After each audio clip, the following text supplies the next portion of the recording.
Foreign Minister Espen Barth, Eide, how are you and welcome to the programme. I ask you how you are because of this immense pressure that's becoming on all nations, Europe included, with this war.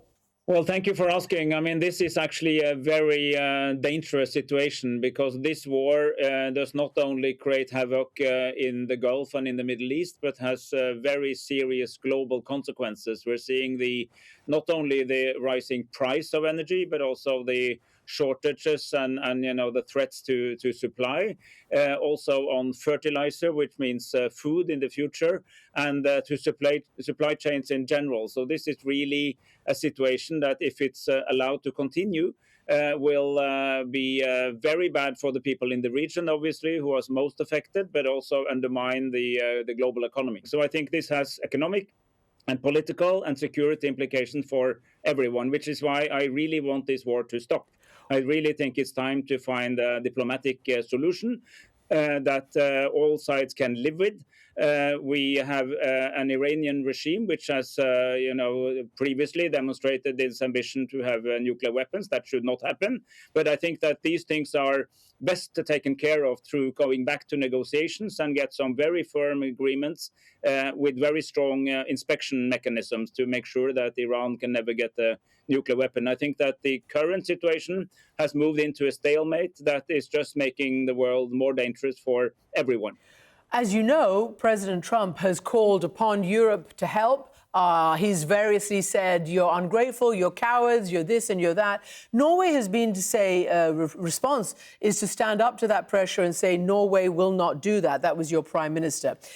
Do you think the president has made a miscalculation? Do you believe that this war was not just not your war, but a general miscalculation?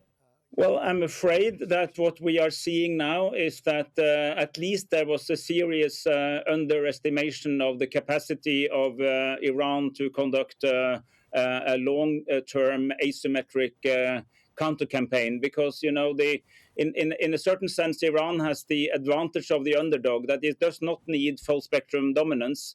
It only needs to maintain a certain ability to threaten and challenge and create a fear for ships transiting the Hormuz Strait or for the neighboring countries in the Gulf. And that will give them a certain advantage, which is hard to really take out by military means without coming in on the ground, which I understand is unlikely to happen. And let me just say, it's correct that we have said, like most European countries, that we are not going to enter the war and take part in the fightings and military vessels, for instance. But we do want to be helpful in trying to see if there are other means by which we can encourage parties to reopen in whole or in part the Hormuz Strait, to see if we can get more, a more responsible behavior, trying to ensure that at least certain products can get through, and also, of course, to see if there are ways to help towards a diplomatic settlement. I know that other countries are more engaged in that, but I think it is really important now to understand that if this war continues, it will not only be a long war, but the consequences can actually last for years, because further destruction of important energy production facilities, for instance, Ras Laffan, LNG field in Qatar, it will take a lot of time to repair what is already damaged. And if there are more damages to either Gulf state or Iranian facilities, the consequences will not only be this year, but maybe years into the future, with very severe consequences. So help, yes, but not with a military participation. I think we do actually have to say that it was one of the participants of this war, Israel, that began the energy war by attacking the Pars gas field in Iran. And that's where we are now, with this major energy war. I want to ask you, because Europe is kind of caught, as some people always say, between a rock and a hard place, between wanting to protect your own interests, which are currently being damaged by this war, and also wanting to, be proper, secure members of the transatlantic NATO alliance.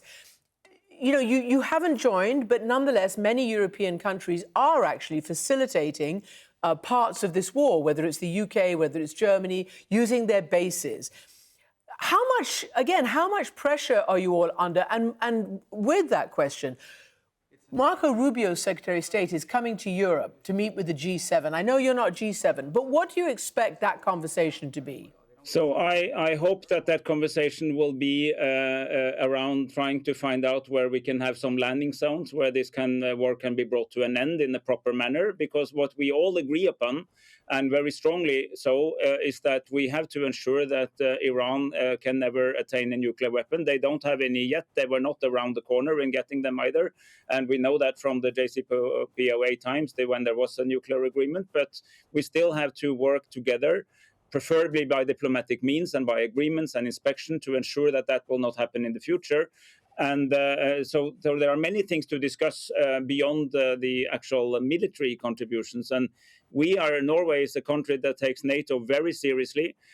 We are very committed to a stronger European defense inside the collective defense responsibilities of NATO. We believe in the transatlantic bonds, but this particular war is not a NATO war, and there is no initiative either to make it a theme for NATO as such.